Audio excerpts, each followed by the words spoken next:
Ako si Maria at ito ang aking kwento.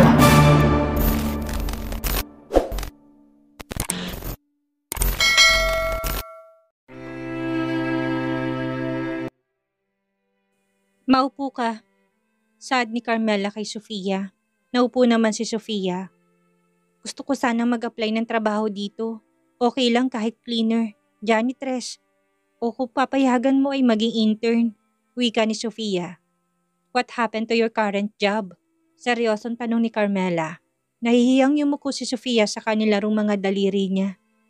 Mababa kasi ang sahod bilang intern. Hindi kaya sa maintenance fee ng kondo ko, pagkain ko, gasolina at paghulog sa mga credit card ko. Benenta ko na kasi lahat ng mga branded bags ko, heels at mga damit pero nagkulang pa rin para mabayaran ko lahat ng utang ko sa credit card ko. Nabalitaan ko kasing itinaas mong sahod sa lahat ng mga empleyado. Yung sahod ko sa kumpanyang pinagtatrabahuhan ko, sahod lang ng cleaner nyo dito sa kumpanya. Isa pa, hindi rin kasi maganda ang trato sa akin ng mga katrabaho ko. Dahil I want sa princess daw to pulubi real quick. Hindi naman ako nagrereklamo sa mga trabaho ko pero pinapapigat lalo ng mga katrabaho kong mga ginagawa ko. Inuutusan nila akong bumili ng kape nilang lahat, maglinis ng mga desk at computer nila. Kahit nga hindi ko na dapat gawin, pinapagawa pa rin sa akin. Okay lang naman kung ikaw ang gagawa nun para naman makabawi ka sa lahat na nagawa ko sa'yo. Pagkukwento ni Sofia. Ramdam naman ni Carmela na nagsisisi ng kapatid niya. Napatunayan naman nila noon na hindi sangkot si Sofia sa lahat ng krimen na ginawa ng ina nito. Hiring kami sa marketing department. Hindi ba't magaling ka naman sa pagmamanage ng social media? Doon ka rin magaling. Kung handa kang sumailalim ng training kahit na alam kong, oo, papayag ako kahit na ilang buwang training pa yan. Kahit na hindi ako ma-regular. Basta tanggapin mo lang ako. Huwag kang mag-alala, wala akong gagawin na ikakagalit mo. Wala rin akong gagawin na ikakasira ng kumpanya. Excited na saad ni Sofia. Napabuntong hininga na lang si Carmela. Halos isang taon niya na rin hindi nakita si Sofia. Pero tila ba napakarami na nitong napagdaanan sa mga nakalipas na buwan. That's good then. Mag-start ka na bukas. Wika ni Carmela na ikinalaki ng mga mata ni Sofia. Talaga? Thank you so much, Carmela. Masayang-masayang saad ni Sofia at sa sobrang tuwa niya ay hinawakan pa niyang kamay ni Carmela. Napatikim siya nang ma-realize niyang ginawa niya. Dahan-dahan niyang binitawan ang kamay ni Carmela. Pasensya ka na-overwhelm lang. Masaya lang akong tinanggap mo pa rin ako sa kabila ng mga nagawa ko sa'yo. Aniya saka siya naupo ulit. Siya nga pala, kung hindi ka naman magagalit, may ibibigay ako sa'yo. Binuksan ni Sofia ang bag niya sa kanya inilabas ang isang black box kung saan may bracelet na tila ba gawa sa pulang beans. Nagpunta ako sa Cambodia noong naibenta ko yung isang gold bracelet ko para ipanalangin ang kalagayan ng baby calyx mo. Nabili ko na rin yan at pinabasbasan. Okay lang naman kahit hindi mo ipasuot. Gusto ko lang ibigay. Her voice is genuine. Tiningnan ni Carmela ang bracelet at kinuha yon. Thank you for this. Hindi ka na sana nag-abala, lalo na't nakakaranas ka na pala ng hirap. Nakangiti lang naman si Sofia. Okay lang naman. Pamangkin ko si Calix at gusto kong gumaling din siya. Hindi kita pipilitin na paniwalaan akong concerned talaga ako sa baby mo. But I'm really concerned about him. Napatango na lang si Carmela. Come back tomorrow and start your job. Tumango naman si Sofia saka siya tumayo. Nang mapansin niyang nasa office pa rin si Ruel, ay nawala ang ngiti niya, napalitan na naman ng hiya. Nandito ka na rin naman, gusto kong humingi ng sorry sa lahat ng mga nagawa ko sa'yo. Pasensya ka na, masyado lang akong desperada noon na maging isang Fuentes din. I'm sorry kung nadami ka pa sa ambisyon ko. Hinging tawad niya. Seryoso lang naman ang mukha ni Ruel. I have one question and I want to know the truth. Aniya, tumango naman si Sofia. Nung may nangyari sa atin sa hotel, ikaw ang may gawa nun, hindi ba? Nagpanggap kang si Carmela para puntahan kita. Diretsong nakatingin si Ruel sa mga mata ni Sofia. Nakurot naman ni Sofia ang sarili niyang kamay habang nakayuko siya.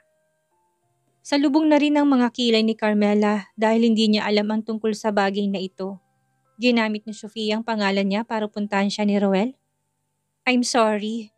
I'm really sorry. Like what I said earlier, masyado na akong desperado noon na maging Fuentes. Answer directly my fucking question. May diing sad ni Ruel. Yes, and I'm sorry about that. Hindi rin naman nagtagumpay ang plano kong mabuntis mo. Pasensya ka na talaga, Ruel. Believe me, pinagsisisihan ko na lahat ng mga ginawa ko dahil nakuha ko ng mga konsekwensya sa mga kasalanan ko. Sagot niya. Napahilot na lang si Carmela sa sentido niya. Wala siyang alam sa bagay na yon. Ano pa nga bang magagawa ko? Nagawa mo na. Nagtagumpay ka sa plano mo and you almost ruined my life. Lalo na kapag nabuntis kita. Get out now. I don't want to see your face. Wika ni Ruel. Nahihiya namang lumabas si Sofia. Napapailing na lang si Ruel kahit na lalaki siya pakiramdam niya bumabang dignidad niya. Pinagsamantalahan siya ng babae. Tiningnan ni Ruel si Carmela at nakatingin ito sa kanya. Don't worry, I'm fine now. Hindi naman kita pipigilan sa gusto mong kunin si Sofia para magtrabaho dito. Kapatid mo siya after all. Sad ni Ruel. Tumayo na siya sa kakinuhang mga papeles na kanina pa niya binabasa. Iuwi ko na muna ito at sa mansyon ko nababasahin. Magaya ka na rin dahil 3:00 na. Hindi ka ba bibisita sa anak mo? Tiningnan ni Carmel ang oras at 3:00 na nga ng hapon. Kinuha niya kaagad ang susi niya at lumabas na. Nakasalubong niya naman ang asawa niya nang papasok na sana siya ng elevator. I'm sorry. I'm late again. May kinausap lang ako. Hinihingal na saad ni Carmela. Bago kasing mag 3:00 ay bumababa na si Carmela at sa lobby niya na lang hinihintay si Adam para hindi na ito pumunta sa office niya. Tumango lang naman si Adam sa kanya hinawakan sa kamay ang asawa niya. Nagtungo na sila kaagad sa ospital para bisitahin si Calix. Hi mommy! Good afternoon! Kanina pa kita hinihintay para sa update ni baby. Nakangiting saad ng nurse. Bumuga naman ng malalim na buntong hininga si Carmela. Sana lang ay good news ulit ang ibabalita sa kanya. Gaya ng dati, ipinakita lang ng nurse ang vital signs ni Calix sa monitor at ipinaliwanag ito. Binawasan ulit nila Doc ang settings ng ventilator ni baby. And tolerable niya naman mommy. Pinapabili na rin po kayo ni Doc ng ram cannula para kapag nag-extubate si baby, yun na lang ang gagamitin niya.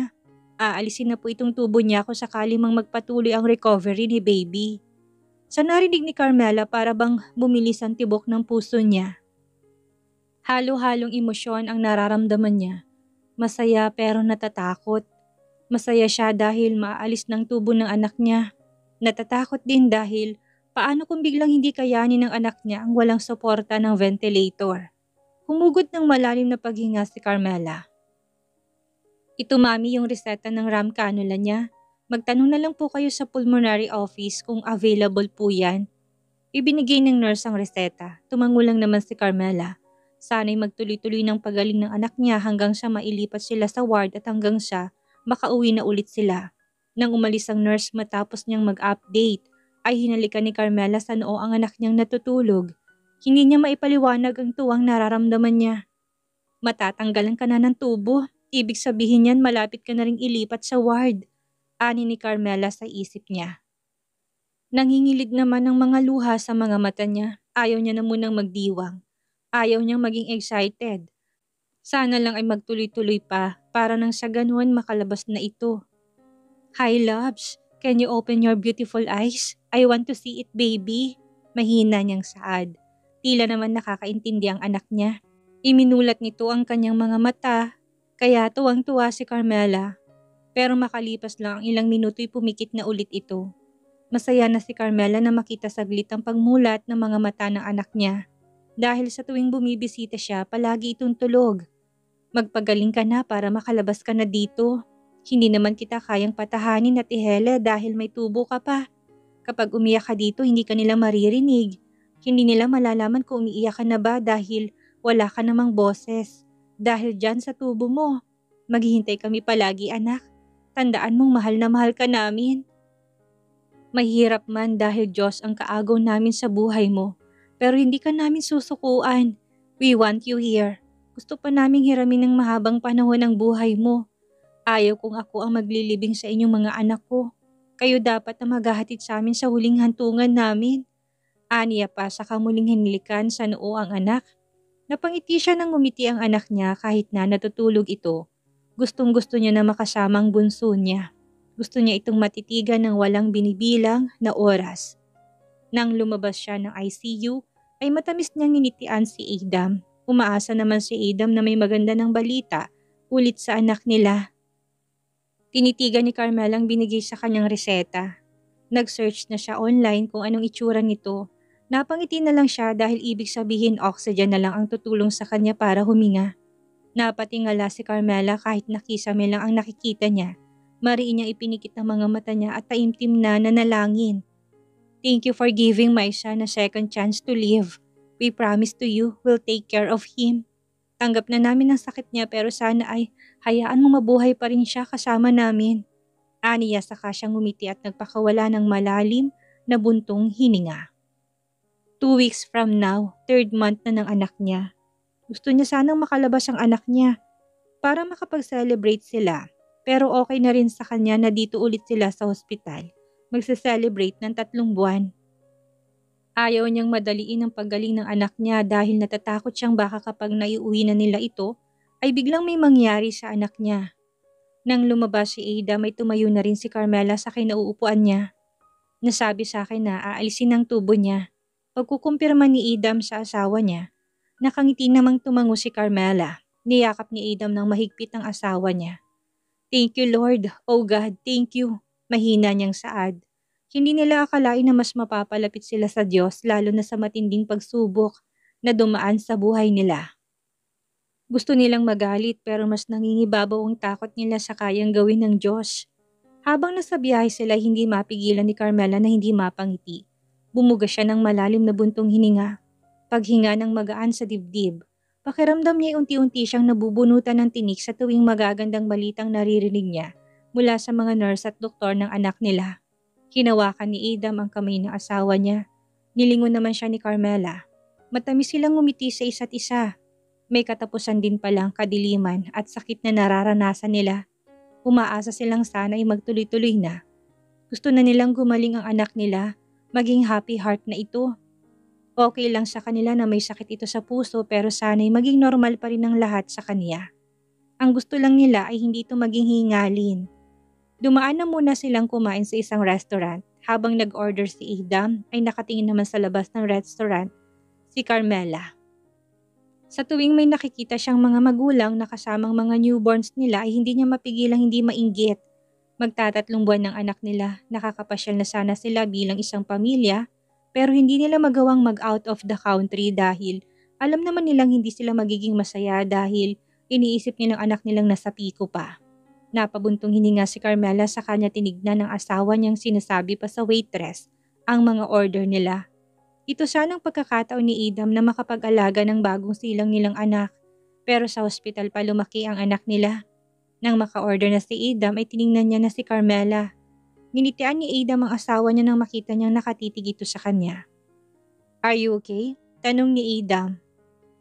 Palagi na lang niyang tinatanong si Carmela kung okay lang ba ito pero hindi niya tinatanong ang sarili niya. Kung okay lang din ba siya. Tumango sa ngumiti naman si Carmela. I'm fine. Ikaw okay ka lang ba? Tumango at ngumiti naman si Adam. Don't worry about me. Kaya kong sarili ko. As long as you're fine. I'm fine too. Wala nang masabi si Carmela sa kabaitan ng asawa niya. Napakaswerte niya dahil palagi itong nakasuporta sa kanya na halos hindi na nito iniisip ang sarili niya. Hinawakan ni Adam ang kamay ni Carmela na nakapatong sa ibabaw ng lamesa. Nakatingin lang naman dun si Carmela. Napakarami na nilang pinagdaanan, tila ba mas marami pa yung hindi magandang memories kaysa sa mga magaganda. Hanggang kailan ba sila magtitiis? Kailan ba matatapos ang lahat ng ito? Pasensya ka na kung minsan makasarili na ako ha. Sana hindi ka magsasawang intindihin ako. Malambing na saad ni Carmela sa kanya tinignan ng asawa niya. Bakit kita susukuan? Naging akin ka nang wala man lang kahirap-hirap kaya hindi kita hayaang mawala sa akin. Mabilis mang naging akin ka pero hindi ka ganun kadaling makaalis sa akin. You're my wife at simula nang dumating ka sa buhay ko, marami akong natutunan. Marami kang pinaranas sa akin. Minulat mo ko sa maraming bagay kaya wag mong isipin na susukuan kita. Dahil kahit na dumating na sa puntong mahirap ka nang intindihin, hindi kita susukuan. Mark my words, love. I will never let you go off your hand. Kahit na nasa pinakamahirap na tayong sitwasyon. Tumango at matamis na ngumiti si Carmela. Gusto niyang siilin ng halik ang labi ng asawa niya pero nasa public place sila. Nang dumating ng order nila ay kumain na silang dalawa. Halos kalalabas lang nila ng hospital pero excited na kaagad si Carmela sa susunod na bisita nila. Pakiramdam niya hindi siya makakatulog ngayong gabi sa kakaisip sa kalagayan ng anak nila. Sana lang ay puro good news na lang ang maririnig nila. Nang makauwi silang dalawa ay madilim na dahil sa sobrang bigat ng traffic habang pauwi sila. Tapos nang kumain ng kambal kaya nasa loob ng mga ito ng kwarto nila. Dumiretso naman si Carmela at Adam doon para makatabi sa pagtulog ang mga anak nila. "Mommy?" Usal ni Sabrina nang makitang ina nilang pumasok ng kwarto. Binabasahan ni Santino ng kwentong kapatid niya. Bumangon silang dalawa para salubungin ang ina. Niyakap naman ni Carmela ang kambal. "What are you reading?" Tanong ni Carmela sa anak niyang lalaki. "Yung favorite story po ni Sabrina?" Magalang nitong sagot. "Palagi mo bang binabasahan ng kapatid mo ng story bago matulog?" Tumango si Santino. Nakaramdam naman ng guilty si Carmela. Hindi na nila nabibigyan ng sapat na oras ang kambal dahil nakatutok sila kay Calix. "Kapag nakatulog si Sabrina, natutulog ka na lang ba na mag-isa mo?" Tanong pa niya. "Opo, mommy, but don't worry po. Kaya ko naman pong sarili ko." Nakangiting siya ni Santino. Nagkatingin na si Carmela at Adam. Wala na silang ibang iniisip kundi si Calix. Hindi man lang nila naisip ang nararamdaman ng kambal nila. Kinuha ni Carmela ang book na binabasa ni Santino saka siya nahiga. Magkatabi naman ang kambal habang nasa kabilang gilid din si Adam. Pinagigitnaan nila ang kambal. "Dito po ba kayo matutulog?" Tanong ni Sabrina, bakas ang kasiyahan sa tinig niya. "Yes, from now on habang hindi pa natin kasama si Calix, magkakatabi tayong matulog," sagot ni Carmela. "Yay! That's great po pero sana makauwi na rin si Calix para magkakasama na po tayong lahat at maging happy na rin po kayo ni Daddy." Masayang wika ni Sabrina.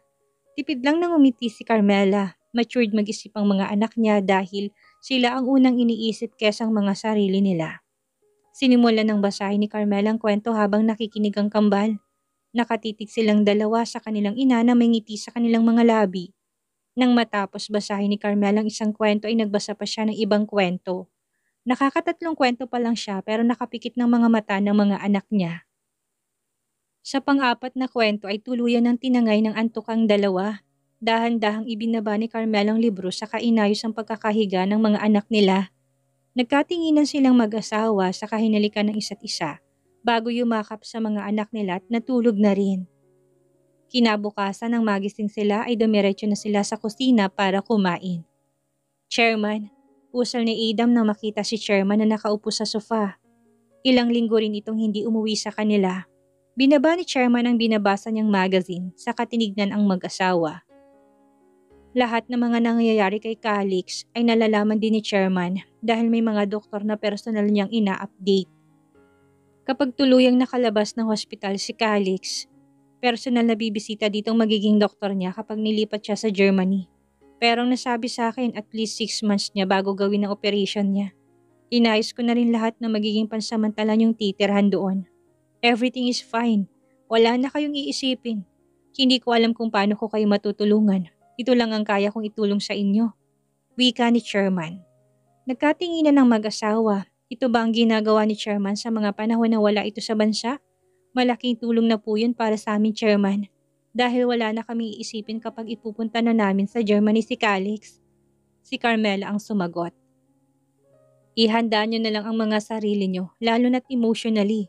Hindi madali ang mga pinagdadaanan nyo bilang mag-asawa, pero tatagan nyo ang loob ninyo. Ano man ang magiging resulta, tanggapin nyo. Mahirap sa una pero hayaan yung panahon na lang ang maghihilom. Walang sumagot sa kanilang dalawa. Ayaw nang isipin ni Carmela na mawawala sa kanilang anak nila dahil kahit nasabihin pa nilang panahon na lang ang maghihilom, para sa kanila ay kahit lumipas ang panahon, hindi mawawala yung sakit na nawalan ng anak. Bumili na ako ng malaking bahay na malapit sa ospital. Ito yung susi. May binili na rin akong sasakyan para gamitin nyo doon sa tuwing aalis kayo. Kung gusto nyong isama ang kambal, nakaredy lang din ang mga dokumento nila. Dagdag pa ni Chairman. Para sa kanilang mag-asawa, malaking bagay ng ginawa ni Chairman dahil hindi na nila iisipin ang tutuluyan nila sa Germany. Thank you, Chairman. Yun na lang ang nasabi ng mag-asawa. Tanging-tango lang ang sinagot ni Chairman saka muling nagbasa ng magazine. Nasasaktan din si Chairman na makitang nasasaktan ang mga apo niya, lalo na sa pinagdadaanan ni Calix. Nang malaman niyang unti-unting nagiging okay ang kalagayan ni Calix, nakahinga siya ng maluwag. Akala niya talaga noon ay mawawala na sa kanila si Calix dahil sa ibinalita sa kanya. Maging siya na matanda na ay biglang nagbalik loob sa Diyos, nagpakababa at hiniling ang kaligtasan ng batang Fuentes.